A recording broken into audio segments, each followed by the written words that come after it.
Okay, this is the first in a series of videos of what I call cartoon commentary, where I'll be talking more about cartoons and the art behind it and how it has cultural power among the viewer who watches these shows. For my first attempt, I will be looking at Star versus the Forces of Evil. Hopefully, I'll have many commentary to follow from the show, but this will be an introduction to it.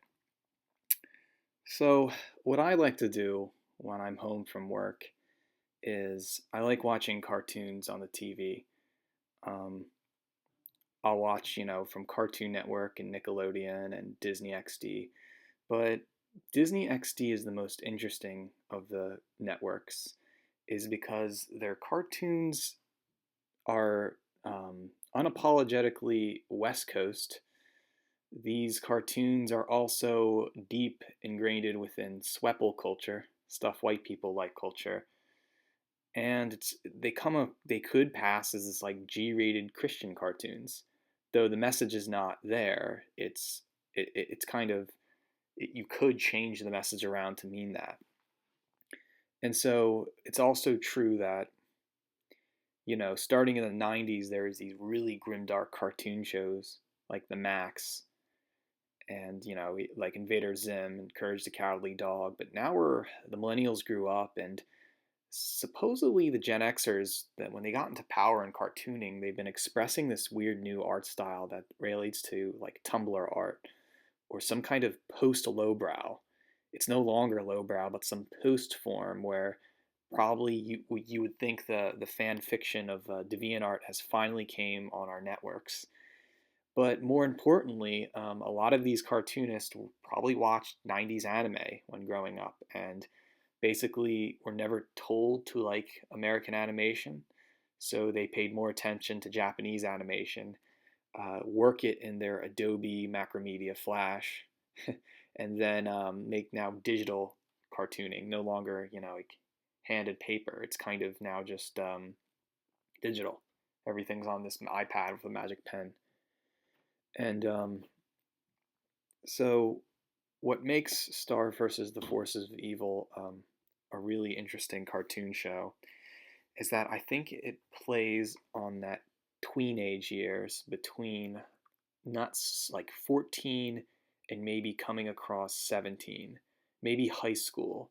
But yet, young kids watch this, and it's kind of a very sexually open show, and that makes me concerned about it. When I first watch cartoons, I don't pay attention to the text. I like to put the show on mute and watch the pretty pictures, have this photo play, and just look at the pictures. I think to understand the aesthetic before you get into the text. So I'm not going to pay attention to more like the story or the plot of the show, but rather more focus of what is the cultural significance of it and how a normal young kid would watch it. I mean, I remember being young and being scarred watching Techi Muyo on at like 5 o'clock in Big O from Toonami, like grimdark anime, and they no longer do that. And now you come on and there's these twee college cuddle party shows that are on, and I really think this has something to do with Asianarianism and that cultural influence. So this is a screen still from the episode Sleepover. Um, this episode is interesting is that the girls from the high school uh, all together get at Marco's house. Marco's not in this picture, but Marco is kind of this, I don't want to say orbital beta male, but it seems to he's be giving off that vibes of that. I think he's more in that California Spanish interest. He has a mole under his eye, but he has a very sweple attitude. In the same episode, a few scenes later, he's playing like a keyboard or some synth, and then there's a reference to risky business with his sunglasses. And so there's those small little details you have to pay attention to. But just imagine Marco being in a room full of four different girls, and he has this harem of girls to choose from. There's kind of that slight sexuality going on, and he likes the girl with the blue streak in her hair.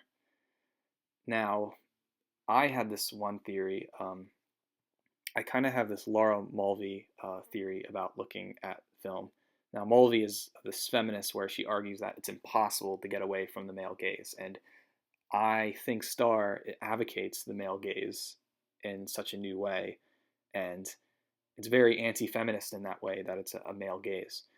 And so, if you were to imagine these girls being in their mid 20s and having, experience in sex, then what could you make of the four personalities you see on the screen? Well, first, I would say this. The character to the far left with the red glasses and the diamonds in her brown hair, she would be no sex. She would never really had sex at all. She has this idyllic imagination about sex. She thinks sex is romantic and she'll probably only have sex after she's married, or that she just doesn't know how to sex, doesn't know how to date, is kind of this geek, this nerd, the ugly girl no one likes, and that girl represents it on the far left. Completely has this idyllic view of sex and doesn't know. The girl with the blue streak in her hair, she has had the most sex. Probably the first time she had sex, it was interesting and okay. Did it again and liked it. And she knows the boundaries between good sex, bad sex, and just sex.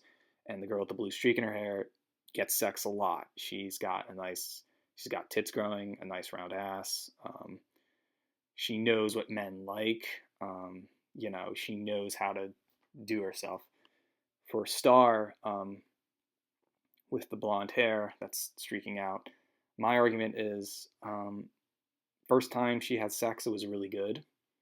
She doesn't get a lot of sex, but she's kind of in the middle between like a beta girl, or maybe some kind of, maybe she had sex once, liked it, had sex again, really liked it, and probably only had sex like 3 times. Well, the blue streak girl would have sex like more than that. So blue streak girl would be alpha. The Star would be like the nerd girl, except that Star has had sex and know it's like and has some experience. Now, my theory is, I have a controversial theory for the last character on the far right with the beanie hat. My argument is that girl, she has had sex, but the sex she had was really bad, meaning that she tried it out 1 or 2 times and the sex was awful.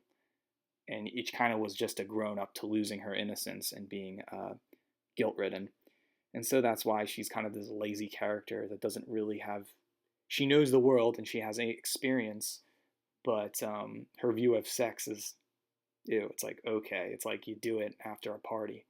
So Star and the girl with the beanie, they relate on the difference between Star having really good sex 2 or 3 times and the beanie girl just bad sex the first time, like she was raped and there's something psychologically going on. Heck, I think the girl with the beanie probably listens to indie rock and hardcore, and that blonde girl, Star, would be EDM shows. Blonde streak hair girl knows what's up, knows the whole Roosh V gaming blog, and the nerd on the far left, which is completely out of it. And so imagine them all being in a room with Marco wanting the blue streak girl's name. What is the right choice for Marco? What is this? And then it becomes this weird Andy Nowicki sexuality story. Marco is about to have sex, but in this sleepover transitional scene, and what the episodes further and Star will determine that. Now, call that a conspiracy, because really I'm ignoring the whole plot of the show and not even considering anything, but just putting the show on mute and thinking theories about this. It's definitely interesting to think about Star as being a form of kiddie sexuality. They're trying to be portrayed as 14 teenagers, 15-year-olds, but it's weird because they're giving off these weird sex vibes to 20-year-olds in college emulating their behavior. So they are sex icons. And so, in addition, their sexual behavior is triggered to white males. But there is this Asian aesthetic throughout Star versus the Force of Evil, and references to anime and like Sailor Moon and stuff. And so there's also a lot of Asian lookalike girls in Star in the backdrop. Could you say in some respect all these girls are half Asian? In some, are Star obviously being white, but maybe the blue streak and maybe the beanie cap and maybe they have some Asian like grandma blood in them. So that's something to consider. But for this commentary, I'll end on the fact that Star is a very sexually open show. And it's interesting they will open the sexuality of a young kid, not questioning it, and his sexuality will be determined by these subtle Asian influences, hopefully leading to Asian Arianism.